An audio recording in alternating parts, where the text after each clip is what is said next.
बड़ी जीवा डायमीटर के बराबर होती है, यानी 2r के बराबर होती है। यानी मैं ये कह सकता हूं कि 2r किसी भी जीवा से बड़ा होगा या बराबर होगा।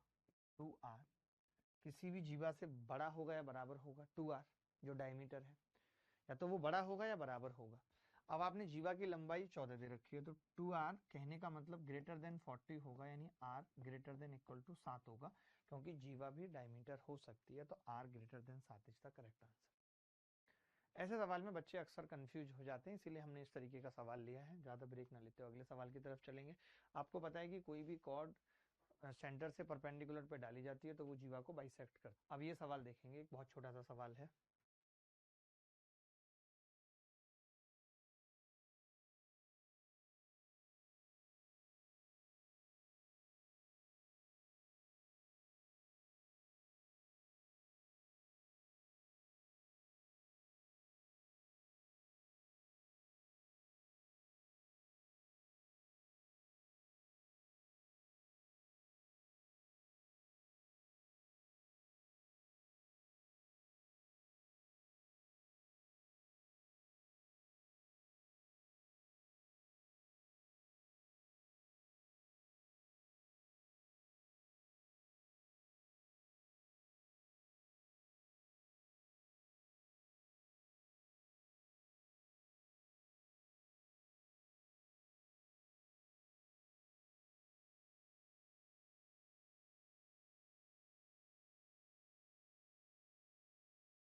यदि 10 सेंटीमीटर त्रिज्या वाले एक वृत्त में दो समानांतर जीवाएं की लंबाई 12 सेंटीमीटर और 16 सेंटीमीटर है, तो इन दोनों जीवाओं के बीच की दूरी क्या है? एक, ठीक है। 10 सेंटीमीटर त्रिज्या वाले एक वृत्त में दो समानांतर जीवाओं की लंबाई 12 और 16 है। तो देखिए 16 है का मतलब क्या है कि ये 8 है, 12 है का मतलब क्या है कि ये 6 है, और रेडियस कितनी है? आप बोलेंगे 10। कितना सिंपल सवाल है, हमें पता है कि बाइसेक्ट कर रही थी और इसीलिए 8 6 लिख दिया। अगर ये 10 और ये 8 तो ये 6 होगा, ये 10 और ये 6 तो ये 8 होगा, यानी कि ये 2 होगा, और यही हमसे पूछ रहा है कि 2। अब देखिए 2 वाला हमने टिक कर दिया, हमने 14 वाला नहीं निकाला, बट 14 भी होगा। कब होगा 14? कि हो सकता है कि जीवा इधर हो, इधर होगी तब 8 और 6 14 जुड़ जाएगा, लेकिन 2 वाला एक ही ऑप्शन था तो हमने फिर 2 ही निकाल के सीधे टिक कर दिया। ठीक है, आगे बढ़ते हैं। केंद्र O और त्रिज्या 5 सेंटीमीटर वाले एक वृत्त में ABCD 6 और x लंबाई की दो समानांतर जीवा हैं। जीवा केंद्र के विपरीत दिशा में, जीवाओं के बीच की दूरी 7 है, तो x ज्ञात कीजिए। देखिए बड़ा सिंपल सवाल है, आप भी मेरे साथ करते रहिए। ये सब छोटे छोटे से सवाल जो कि प्रीवियस ईयर में आए हैं, आपके माइंड को रिफ्रेश कर देंगे कि आपको आते हैं। ठीक है, कोई बड़ी चीज नहीं है। ये 5 त्रिज्या दे दी है इन्होंने, और जीवा को कितना बोल दिया है? 3। एक जीवा को दूसरी पूछ रहा है। अगर ये 3 है बेटा तो ये 4 होगा, और जीवाओं के बीच की दूरी 7 है तो ये 3 होगा, और ये तो अभी भी रेडियस 5 है तो ये 4, ये भी 4, तो जीवा कितनी आ जाएगी? 8। यही उत्तर है। जीवा कितनी आ जाएगी? 8। यही उत्तर है। Property 3, chord of equal length are equidistance from the centre. समान जीवा की लंबाई केंद्र से समान दूरी पर होती है। तो ए बी बराबर पी क्यू, ओ डी बराबर ओ आर, वाइस वर्सा। यानी कि कोई भी जीवा अगर बराबर लंबाई की है तो सेंटर से बराबर की दूरी पर होती है, और अगर कोई भी जीवा सेंटर से बराबर की दूरी पर है तो वो बराबर लंबाई की होंगी। अगर कोई भी जीवा केंद्र पे इक्वल कोण बना रही है तो वो बराबर होंगी, और अगर वो बराबर है तो वो इक्वल कोण बनाएंगे, ये भी वाइस वर्सा है। एक सवाल देख लीजिए छोटा सा, एसएससी सीजीएल प्री 2022 में आया है।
देखो ये कह रहा है कि 20 सेंटीमीटर व्यास वाले में जीवा एबी और सीडी एक दूसरे के समांतर है, बीसी व्यास है, यदि एबी वृत्त के केंद्र से 6 दूरी पे है तो जीवा सीडी की लंबाई बताओ।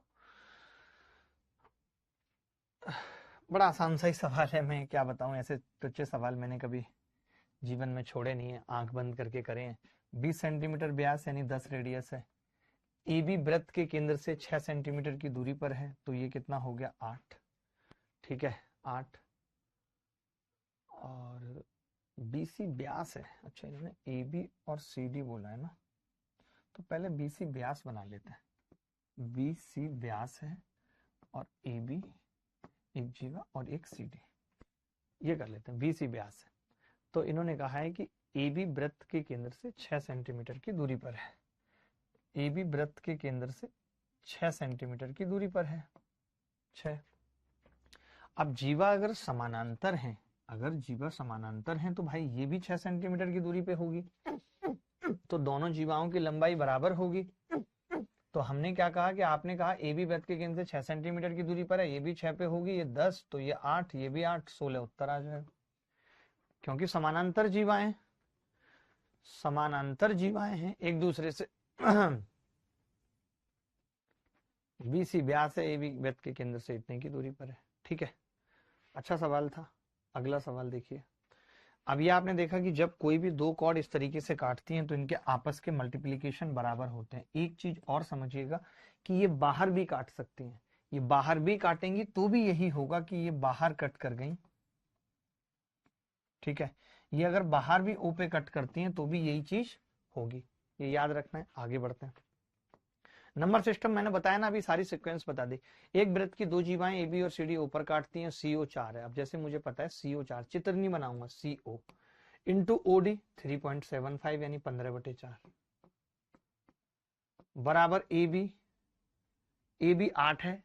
अब आपको पता है कि इन दोनों का मल्टीप्लीकेशन मान लेते हैं, दोनों पार्ट x और y मान लिए मैंने, तो x और y कितना आ रहा है जी 15 आ रहा है। आपको पता है कि इसका सम 8 दे रखा है सवाल में, यानी मैं 3 5 कह सकता हूँ।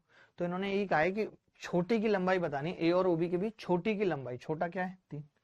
छोटा आप जानते होगे, कार्टून भी आता है छोटा। श्वेता सिंह, आपको आ रही है बात समझ?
ये मैंने अभी आपको बताया था कि अगर बाहर कट करेंगे तो भी ये स्थिति होगी।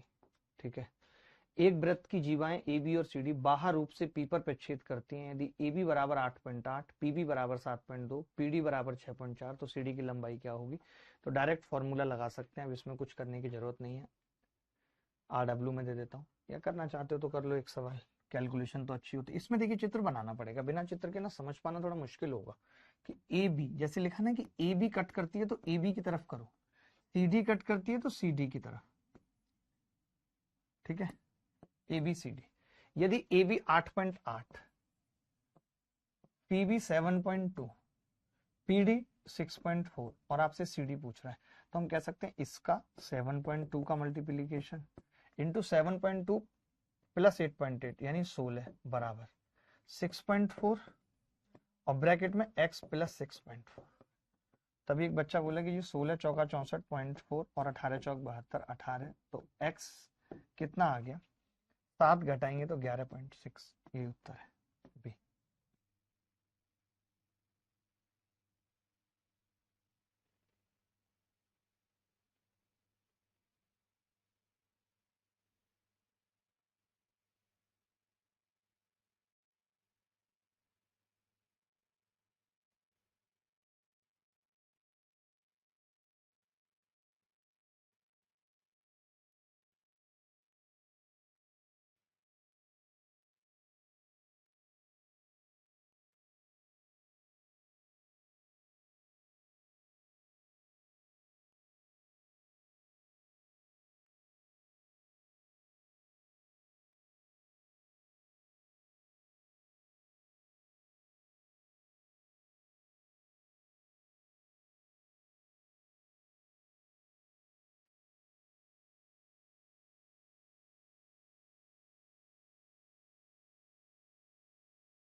आगे बढ़ते हैं, थोड़ा फास्ट करते हैं सवाल।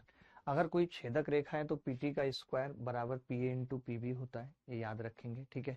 ये सबसे इंपॉर्टेंट है कि अगर दो कॉर्ड 90 डिग्री पे कट कर रही है, मान लेते हैं ई पे, तो आर बराबर under root A E square E D square plus C square plus B square बटे 2 होता है।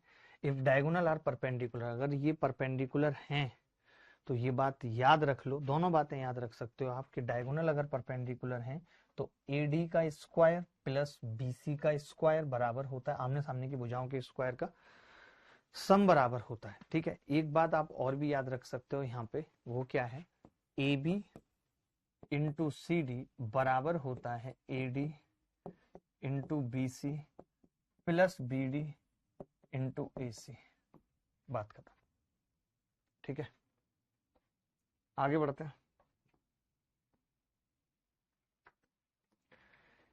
त्रिभुज एबीसी, AB बराबर AC, B से होकर खींचा गया एक वृत्त AC को D पर स्पर्श करता है, AB को P पर काटता है। यदि DAC का मध्य बिंदु है, AP 2.5 है तो AB बराबर है। ये बड़ा अच्छा सवाल है, ये बहुत अच्छा सवाल है।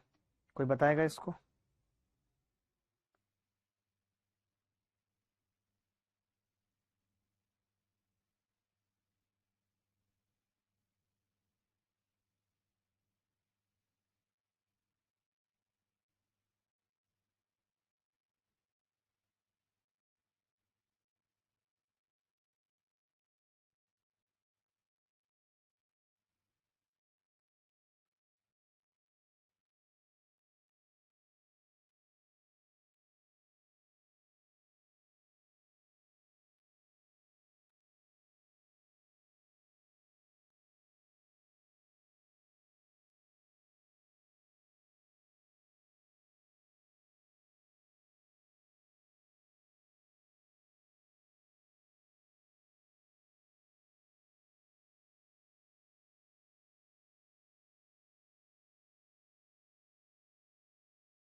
AB बराबर AC, B से होकर खींचा गया एक वृत्त AC को D पर स्पर्श करता है। बड़ा प्यारा सवाल है ये, और मैंने ऐसा सवाल, ये हमारी बुक से ही लिया गया सवाल, क्योंकि ऐसा कभी पहले किसी किताब में था नहीं। मैंने एक सवाल ऐसा एज इट इज कराया था और वो फिर पेपर में आ गया CGL में। AB बराबर AC, B से होकर खींचा गया एक वृत्त AC को D पर ये करता है, ठीक है, करता है। DAC का मध्य बिंदु है, DAC का मध्य बिंदु है और AP 2.5 है, और AP 2.5 है। DAC का मध्य बिंदु है और AP 2.5 है। P पे कट करता है AB को, AB पूछ रहा है क्या होगी। देखिए अब जैसे आपको पता है कि यार ये A है और मिड पॉइंट पे टच करता है, ये भी A, पूरी कितनी हो जाएगी 2A। बोलो क्या मैं ये कह सकता हूँ कि AD का स्क्वायर बराबर होगा AP इंटू AB, जो पूछा है हमसे। आपने कहा जी AD का स्क्वायर कितना है, मैंने कहा A, AP कितना है 2.5 बराबर 2AB कितना है 2A। तो आपने कहा A से ये A कट गया, A कितना आ गया 5। अगर ये 5 है तो 2A कितना आ जाएगा 10। यही पूछ रहा है, बहुत अच्छा सवाल था। 10 सबका उत्तर आ रहा है।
एक वृत्त की जीवा AB और CD E पर काटती है। बड़ा प्यारा सवाल है।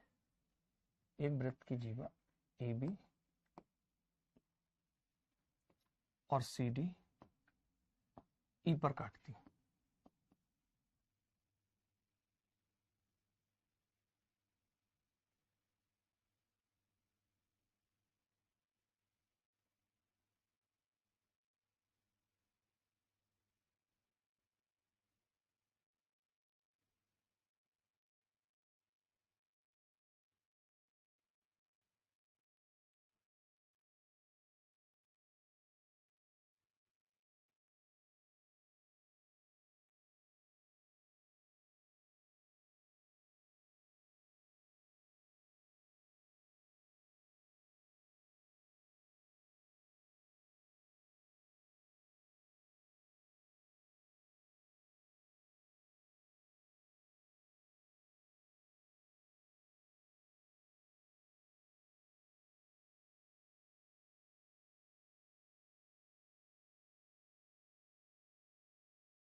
अब AED और CD और B ठीक है, लंबवत है। खंड AE कितना है? AE 2 है। EB कितना है? 6 है। और EB 6, ED कितना है? 3 है। अच्छा, अब अभी एक चीज हमने पढ़ी कि इनकी मल्टीप्लिकेशन आपस में बराबर होते हैं, तो 6 दूनी 12, यहाँ 3 है तो यहाँ 4 होना चाहिए। 3 चौक 12। अब वृत्त का व्यास पूछ रहा है। मैंने डायमीटर का फॉर्मूला आपको क्या बताया? अंडर रूट के अंदर EC square ED square EA square EB square EB square EA square plus EB square. ठीक है, अब आपने देखा एक चीज की यार, 3 तिया 9, 2 दूनी 4। देखो पहली बात तो उत्तर रूट में आएगा तो ये दोनों नहीं होंगे, ये बात तय हो गई। नीचे कुछ आ नहीं रहा तो हाफ वाला नहीं होगा, तो एक ही उत्तर है, सोचने की जरूरत नहीं थी। कई लोग इसमें भी सोचने लगते हैं, जरूरत नहीं है, क्योंकि हाफ आ ही नहीं रहा नीचे, तो मुझे दिमाग लगाना ही नहीं है, दिमाग लगाना ही नहीं है।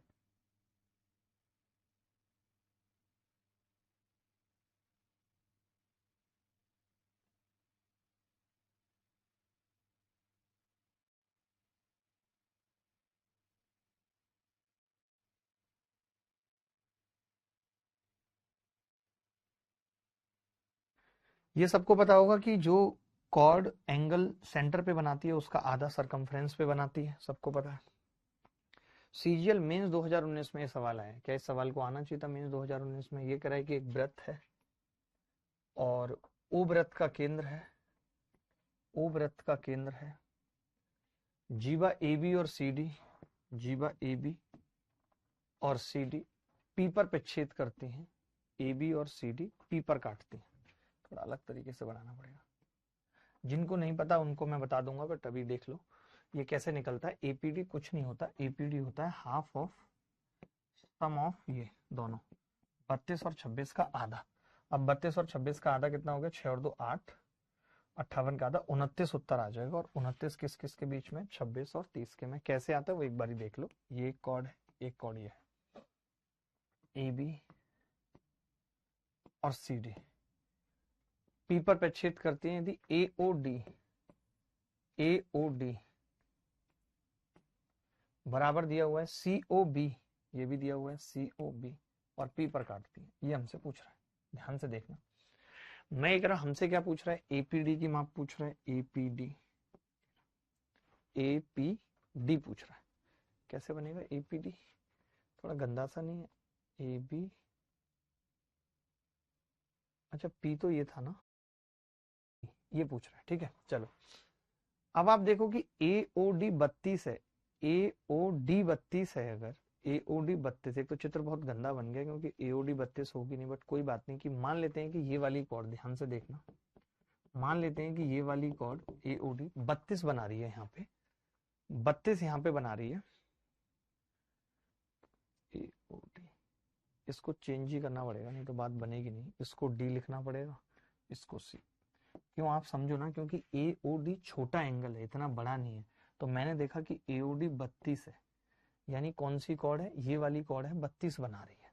अगर ये कॉर्ड यहाँ पे 32 बना रही है ए ओ डी, तो ये यहाँ पे कितना बनाएगी भाई? ए, इसको भी इससे मिला दो, तो यहाँ पे कितना बनाएगी? आप कहेंगे यहाँ पे 16 बनाएगी, 16 बनाएगी। सीओ भी 26 है, ये 26 बना रही है यहाँ पे सेंटर पे, तो यहाँ पे कितना बनाएगी? आधा बनाएगी, 13। अब आपको नहीं लगता कि ये इसका एक्सटीरियर होगा? 16 और 13 का एक्सटीरियर 29। तो मैंने क्या देखा? इन दोनों का आधा करके जोड़ा है, वही मैंने फॉर्मूला यहाँ पे बनाया कि जोड़ के आधा करना है, बात एक ही है।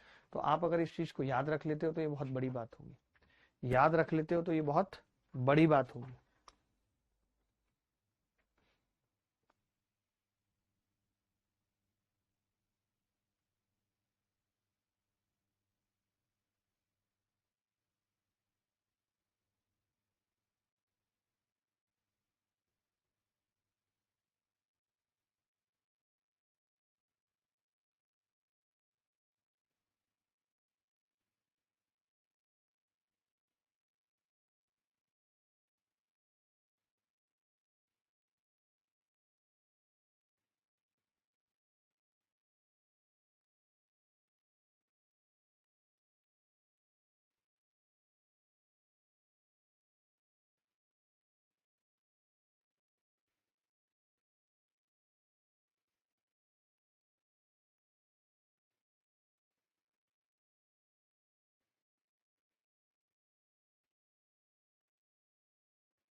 जैसे ये भी सेम सवाल है, एईडी पूछ रहा है, तो इस सवाल को भी करने का तरीका कुछ दिमाग नहीं लगाना। हाफ ऑफ 42 प्लस 104 कितना होगा जी?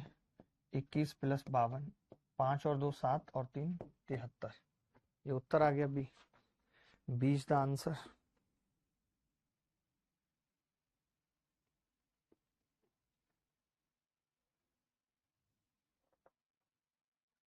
आगे बढ़ते हैं।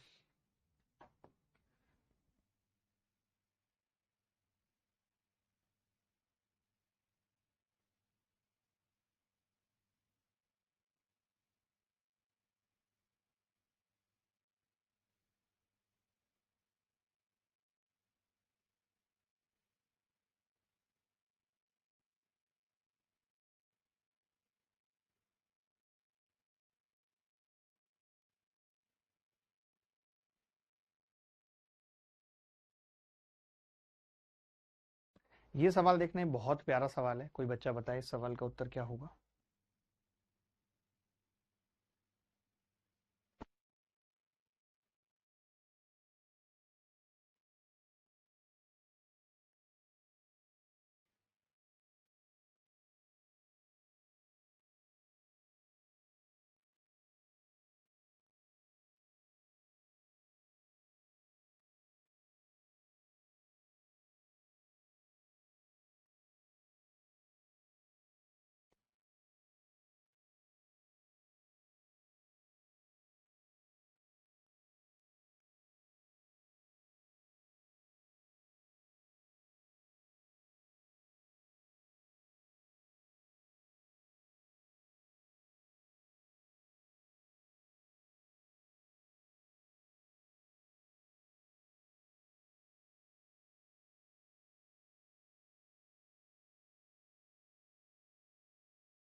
पी क्यू वाले दो वृत्त एक दूसरे को ए और बी पर काटते हैं। सी और डी क्रम से एक दूसरे वृत्त पर दो बिंदु इस प्रकार हैं कि सी बी डी एक सीधी रेखा बनाते हैं। पी क्यू केंद्र पी क्यू वाले दो वृत्त एक दूसरे को ए और बी पर काटते हैं। देखता हूं किस किस को ये बात पता है। ए और बी पर काटते हैं, पी और क्यू, ठीक है। सी और डी क्रम से एक दूसरे वृत्त पर बिंदु इस प्रकार हैं, सी और डी, कि सी बी डी एक सीधी रेखा में है। सी बी डी एक सीधी रेखा में है। यदि कोण सीपीए बराबर 130, तो ए क्यू डी पूछ रहा है कितना हो। ए क्यू डी कितने लोगों को पता है भाई ए क्यू डी कितना होगा? मैंने कहा इसको मिला देते हैं इससे। आप अगर इसको इससे मिलाते और ये 130 है तो ये कितना होगा 230, ये कितना होगा 115, 115 का डबल करेंगे कितना होगा 230, तो ये कितना आ जाएगा खुद 130। ये उत्तर है। अच्छा, आपको कई लोगों को ये लग रहा होगा कि आपने, ठीक है, आपने ये देखा होगा कि ये वाला एंगल क्यों नहीं बताया आपने। ये नहीं निकाल सकते जब तक कि रिफ्लेक्स ना कहे। जब तक रिफ्लेक्स ना कहे तब तक एंगल 180 से बड़ा नहीं हो सकता, ये ध्यान रखना, ठीक है। अगला सवाल, ओ केंद्र वाले एक वृत्त की दो जीवाएं ए बी सी डी एक दूसरे को इतने पे काटती हैं। अभी मैंने बताया है कि इन दोनों का जोड़ के आधा, 50 और 40 90 का आधा 45 उत्तर आ जाएगा। ये सवाल जरूर आ रहा है पेपर में, ध्यान रखना भाई, जोड़ के आधा वाला। किसी वृत्त की जीवा उस जीवा के त्रिज्या के बराबर है। वृत्त के लघु चाप के किसी भी बिंदु पर इस जीवा द्वारा अंतरित कोण। देखिए, इस तरीके के लैंग्वेज वाले सवाल मैं इसलिए करा रहा हूं क्योंकि ये स्टेटमेंट फॉर्म में आपसे मेंस में पूछे जा सकते हैं। स्टेटमेंट फॉर्म में एक ही सवाल में 3 स्टेटमेंट दे देगा। किसी वृत्त की जीवा उसकी त्रिज्या के बराबर है, ये लो, ठीक है। तो ये इक्विलेटरल ट्रायंगल हो गया 60। अब वृत्त के लघु चाप के किसी भी बिंदु पर इस जीवा द्वारा अंतरित कोण ये पूछ रहा है। तो आपको पता है ऊपर अगर मिला दूं ये 60 तो ये 30 होगा, ये 30 तो इसका सम 180 तो 150 होगा। सी उत्तर, सी उत्तर है। ये आसान सवाल है इसीलिए होमवर्क में दे रहा हूं, RW कर लेंगे खुद से। ये वाइस वर्सा आपको पता है कि एक वृत्त के एक ही खंड में कोण बराबर होते हैं। ये एंगल और ये एंगल आपस में बराबर होते हैं, एक ही सेगमेंट में बनते हैं। तो ये सवाल देख लीजिए, ये कह रहा है एबी और सीडी वृत्त के बाहर एक बिंदु पी पर मिलती है, एपीडी 25 और डीएपी 39, तो सीबीडी का मान क्या होगा। सीजीएल मेंस में आया हुआ सवाल है, जिससे आपको आइडिया लगे कि मेंस में किस तरीके के सवाल आ रहे हैं, किस तरीके के नहीं आ रहे।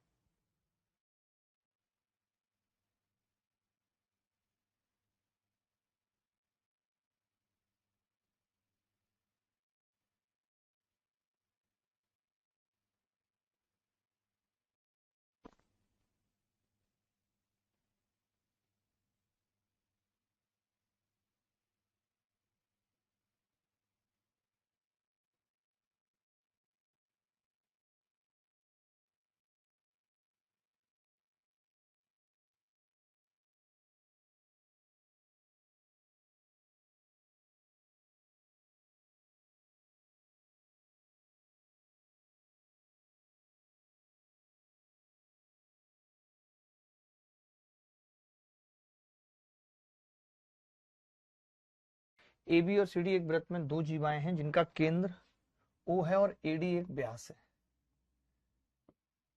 केंद्र ओ और एडी एक व्यास है। केंद्र ओ है और एडी क्या है, एक व्यास।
अब AB और CD वृत्त के बाहर एक बिंदु है।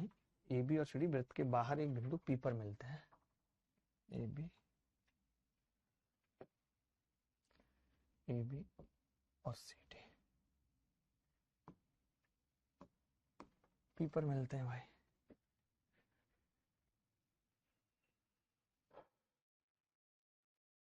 APD 25 है, ये 25 है। DAP 39 है, DAP ये 39 है। आपसे पूछ रहे हैं CBD का मान क्या होगा। CBD का मान पूछ रहे हैं, बड़ा अच्छा सवाल है। देखिए कैसे निकालेंगे CBD का मान। ये व्यास था, तो मैं तो एक चीज कह रहा था, व्यास था तो ये 90 होगा। ये 25 और ये 39, ठीक है, ये कॉर्ड बना रही है ना, ठीक है। ये 25 और ये 39 मिला के कितना हो गया, कोई बता सकता है। 25 प्लस 39 यानी कि 64, और 64 को अगर हम 180 में से घटाएंगे तो कितना बचेगा। तो मैं ये कह सकता हूँ ना कि जो भी उत्तर आएगा वो ये जो एंगल आएगा ये आएगा। 180 में से घटा दिया मैंने, बड़ा गंदा उत्तर आएगा बट कोई बात नहीं। 180 माइनस 64 आ गया, तो इसके सामने वाला कौन 64 होगा, तो माइनस में उत्तर आएगा। डी, गंदा फंसा दिया ना इन्होंने। मैं इस सवाल को सिर्फ इसीलिए लेके आया था, मुझे पता थी इसका चित्र बहुत गंदा है। अब आपने देखा कि ये अगर 64 आएगा और ये 90 ऑलरेडी है तो ये निकालना बड़ा मुश्किल होगा। बट मुझे गलती तभी दिख गई थी जब हम कह रहे थे ए बी और सी डी आपस में काटती हैं। अब आप देखो ना, ए बी और सी डी नहीं काट रही, हमारी डी सी काट रही है। तो अब सी डी को कैसे कटाएं ए बी के साथ, ये भी बड़ी बात है, बट कटाते हैं, कोई बात नहीं। आपका किसी का काट रहा है भाई? नहीं। ए बी और सी डी को कैसे कटाएंगे बताओ भाई, 1 मिनट।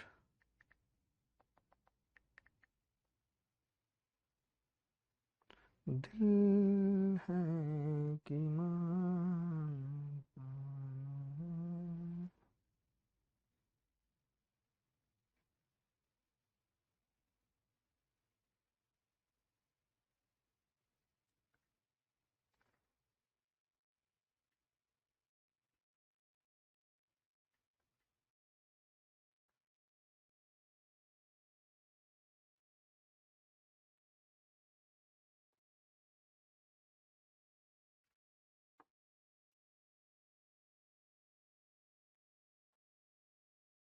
देखें, ए बी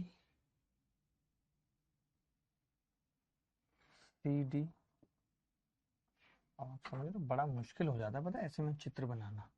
ये हमारा डायमीटर है ए डी बी और सी, ठीक है भाई। क्या है ए बी और C D. Is it clear? तो आप कहेंगे हाँ जी क्लियर है, और पी पर कट कर। अब आएगा देखना उत्तर। एपीडी कितना है? 25। DAP 39 degree.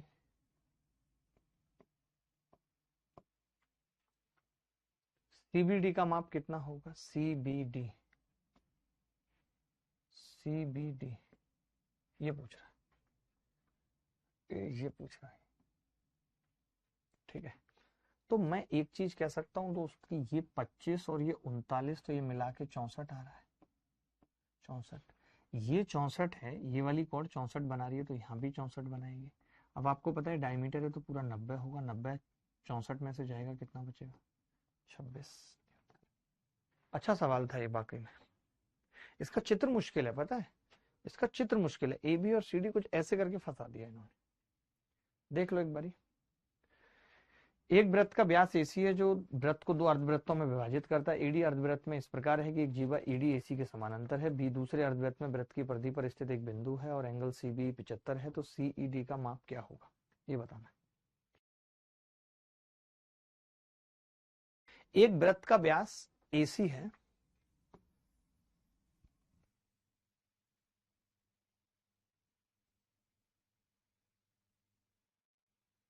वृत्त एसी जो वृत्त को दो अर्धवृत्तों में विभाजित करता है। ईडी एक अर्धवृत्त में इस प्रकार एक जीवा है। ईडी एक अर्धवृत्त में इस प्रकार एक जीवा है कि ईडी एसी के समांतर है।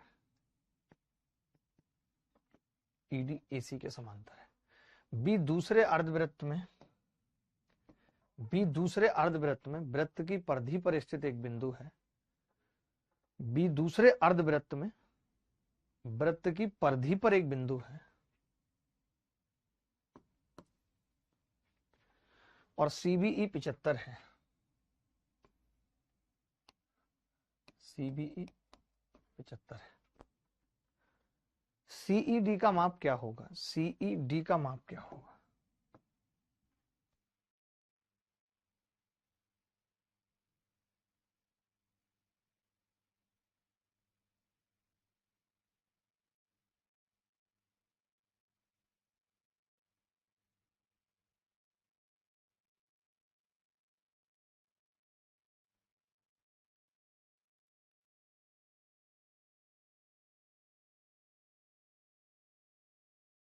देखिए भाई ये 75 है, तो ये वाली कोड यहाँ पे भी 75 बनाएगी, बनाएगी। हमसे क्या पूछ रहा है? सीईडी। अब अगर ये यहाँ 75 बनाएगी और ये 90 है तो ये कितना होगा? 15। ये 15 तो पैरेलल है, तो ये भी 15 है। सी आंसर है।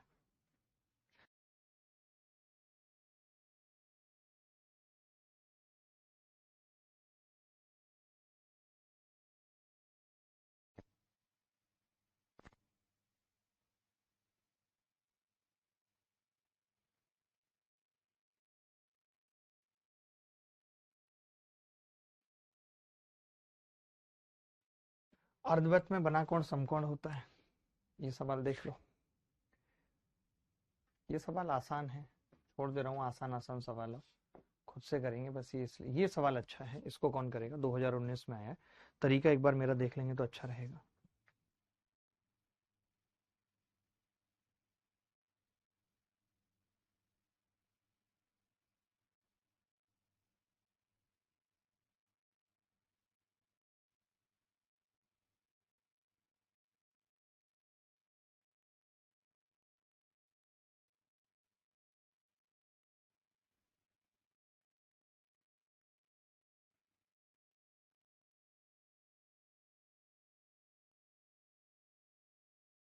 देखो ए बी वृत्त का व्यास है,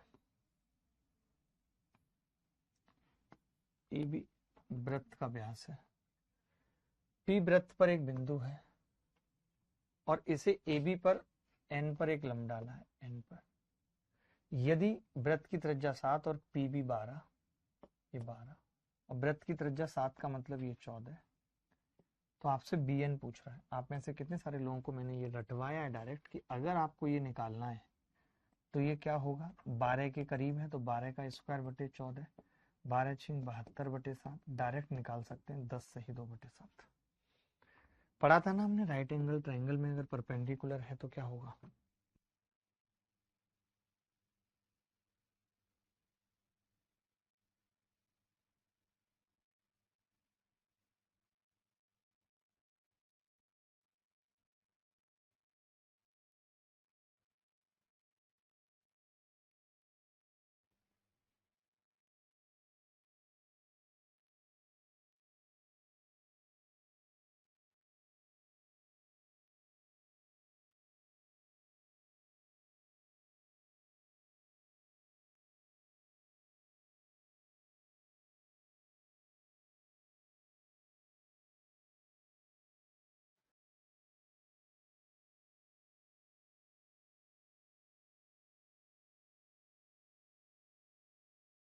टेंजेंट पे ये होता है, बट अभी सवाल आएंगे बहुत सारे तो देखोगे।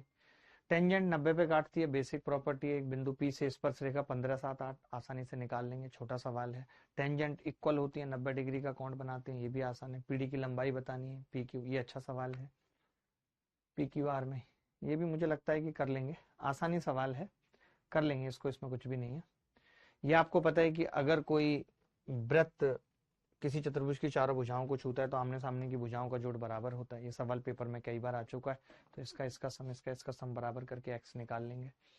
ये कितने लोगों को पता है कि अगर इस तरीके से ये दो टेंजेंट हैं तो पेरीमीटर ऑफ ट्राइंगल एडी क्या होता है, ट्वाइस ऑफ ए बी। ये भी याद रख लीजिए, डायरेक्ट इस पे सवाल आता है, आए भी है पेपर में सवाल। देख लो, ए क्यू की लंबाई पूछ रहा है और पेरीमीटर दे दिया, तो मुझे पता है ये 2 ए क्यू के बराबर होगी, तो ए क्यू कितना आ जाएगा, 13.2।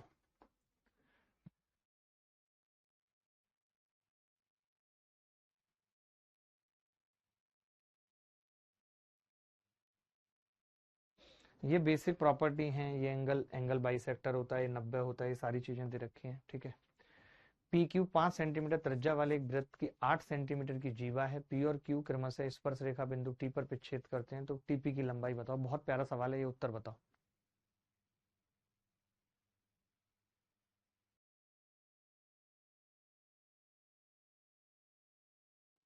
देखो ये कह रहा है कि पी क्यू 5 सेंटीमीटर त्रिज्या वाले एक वृत्त की 8 सेंटीमीटर की जीवा है, P Q. P Q P पर स्पर्श रेखा खींची है हमने, पी पर और क्यू पर स्पर्श रेखा टी पर काटती है, ठीक है। पी क्यू 5 सेंटीमीटर त्रिज्या वाले एक वृत्त की 8 सेंटीमीटर की जीवा है, ये 4 है, ये 4 है, ठीक है, ये 4। और पी क्यू वृत्त की जीवा है 5, 5 4, ये कितना हो गया, 3, ठीक है, ये 3 हो गया। अब हमें क्या निकालना है, हमें निकालनी है टीपी की लंबाई। तो मैं ये कह रहा हूँ कि हमें पता है सेंटर से मिला है तो 90 डिग्री होगा, मैंने ये अल्फा मान लिया। तो आप कहेंगे कि जी टेन अल्फा अगर निकालें तो टेन अल्फा होगा 5 बटे टीपी, परपेंडिकुलर बटे बेस। अच्छा अगर ये अल्फा है तो ये 90 माइनस अल्फा, ये वापस अल्फा, तो ये अल्फा कितना है, 3/4। तो यहाँ से टीपी कितना आ गया, 5 चौक 20/3, 20/3, यही उत्तर है। कितना आ गया, 20/3, यही उत्तर है। किसी को कोई डाउट है तो बताओ, एनी बॉडी एल्स, किसी भी बॉडी को कोई डाउट है तो बताओ।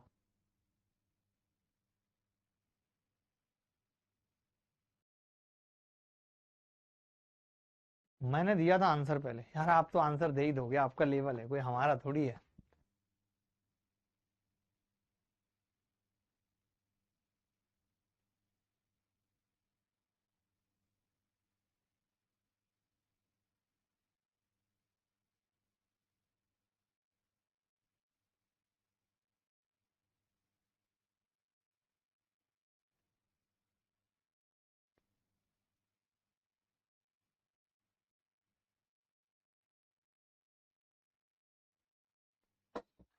एसएससी सीजीएल मेंस में भी आया ये सवाल और प्री में भी आया, बड़ा आसान सा सवाल है, बता दीजिए, कोई भी बच्चा बता दे।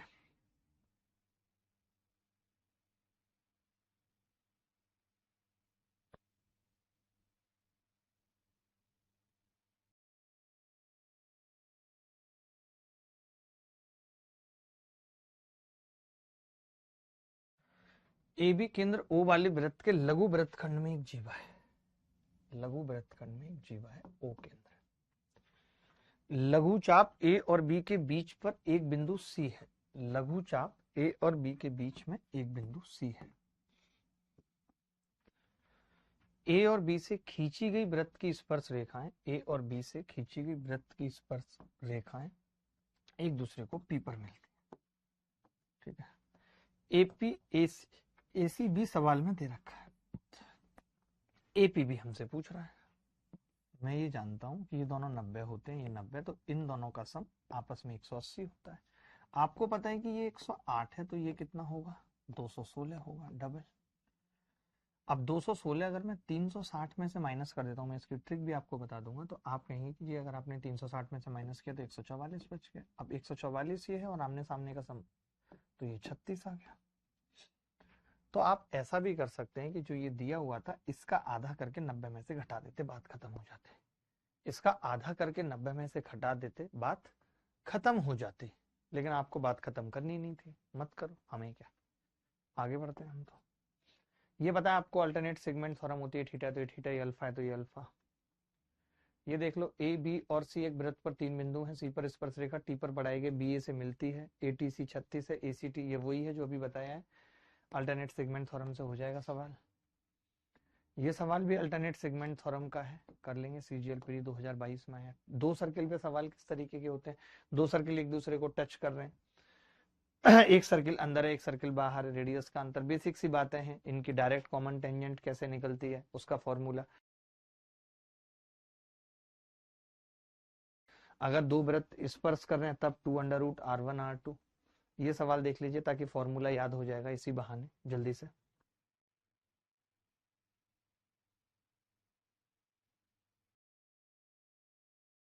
देखो भाई, 2 उभयनिष्ठ स्पर्श रेखा AC और BD 7 सेंटीमीटर त्रिज्या वाले 2 वृत्तों को क्रमशः से AC और BD पर टच करती हैं। BD की लंबाई 48 है, तो AC की पूछ रहा है कितनी होगी, BD की लंबाई 48, बराबर वृत्त है। तो देखिए अगर बराबर वृत्त होते हैं तो एक चीज समझिए, जो AC बराबर होता है ना, AC बराबर वो हो जाता है डायरेक्ट सेंटर्स के बीच की दूरी, क्योंकि R1 - R2 तो 0 हो जाएगा, सेंटर्स के बीच की दूरी C1 C2 का स्क्वायर और बाहर आएगा तो C1 C2 ही बचता है, सेंटर के बीच की दूरी AC हो जाती है जो पूछिए। अब हमें पता है कि अगर BD निकालनी है तो BD का स्क्वायर 48 का स्क्वायर बराबर होता है सेंटर्स के बीच की दूरी का स्क्वायर और माइनस R1 + R2 यानी 14 का स्क्वायर। अब हम जानते हैं कि 24, 25 और 7 का ट्रिपलेट होता है, तो ये 24 48 का स्क्वायर है डबल, तो 25 का डबल 50 आ जाएगी ये चीज। यही पूछ रहा है, यही पूछ रहा है 50, निखिल मीना जी।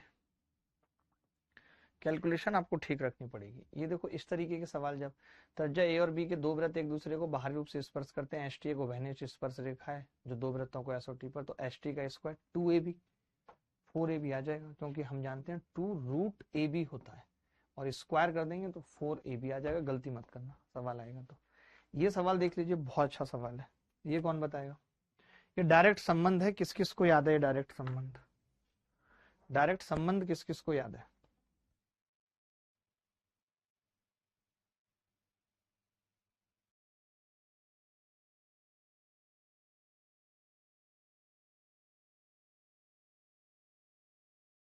त्रिज्या ए और बी 2 वृत्त एक दूसरे को बाहरी रूप से स्पर्श करते हैं।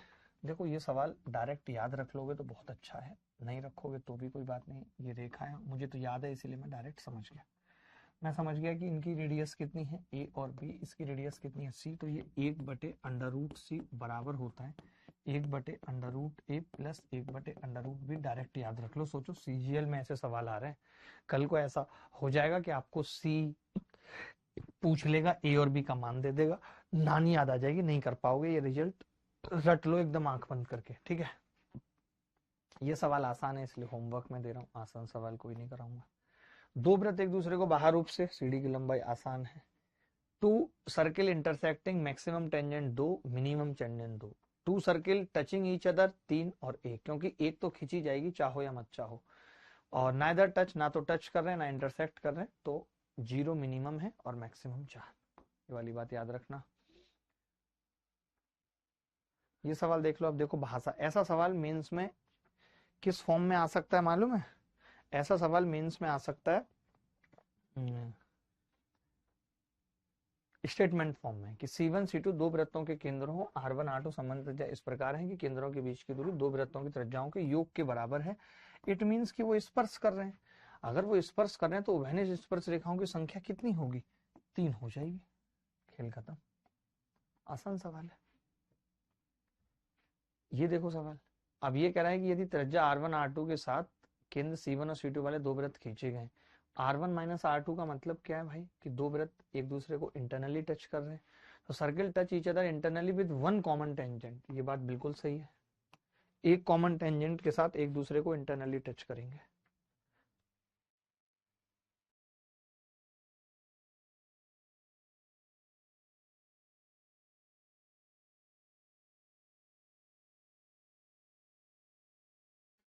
ये सवाल देख लो, बड़ा अच्छा सवाल है कि दो सर्किल रेडियस R और R के इंटरसेक्ट करते हैं एक दूसरे को, AB कॉमन कॉर्ड है, तो AB उभयनिष्ठ जीवा है, तब डिस्टेंस बिटवीन दोनों सेंटर्स की कैसे निकलेगी? दो तरीके, आपको जैसे ठीक लगता है आप निकाल सकते हो। बस ये पाइथागोरस लगानी है और कुछ नहीं करना। 2 बार पाइथागोरस लगाएंगे, दोनों को जोड़ देंगे, उत्तर आ जाएगा। इस पर सवाल कई बार आ चुका है पेपर में। उभयनिष्ठ जीवा की लंबाई पूछ रहा है, ये निकालना सवाल। ये सवाल करना, लगाना पाइथागोरस या क्या लगा सकते हो।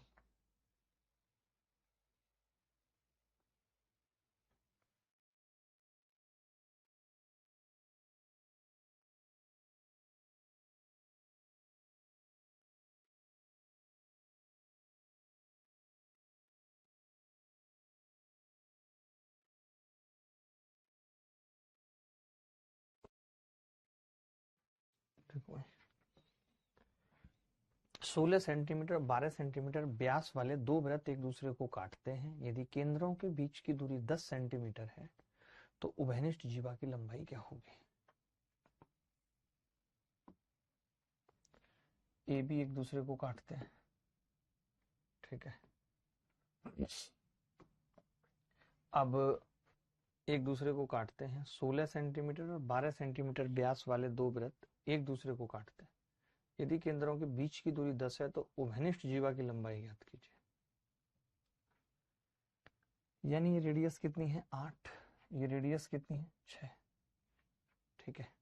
केंद्रों के बीच की दूरी कितनी है? 10। अच्छा, केंद्रों के बीच की दूरी 10 से नहीं पता लग गया कि 90 डिग्री का कोण बन रहा है? तो अब अगर ये परपेंडिकुलर निकाल लेते हैं, 8 गुणा 6/10, तो आप कहेंगे जी 4.8 आ गया। तो परपेंडिकुलर है तो नीचे भी इतना होगा, 9.6 आ जाएगी। बोलो कृष्णा जी। हरदयाल सिंह भी हमारे साथ है।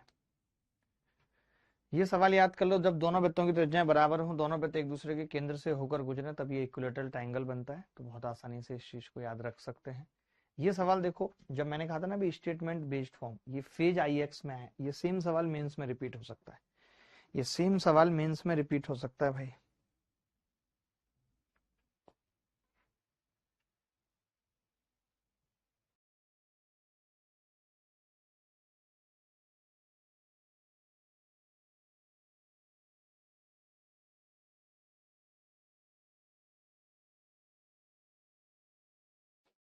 देखो, दो समान वृत्त उनके केंद्रों से होकर गुजरते हैं।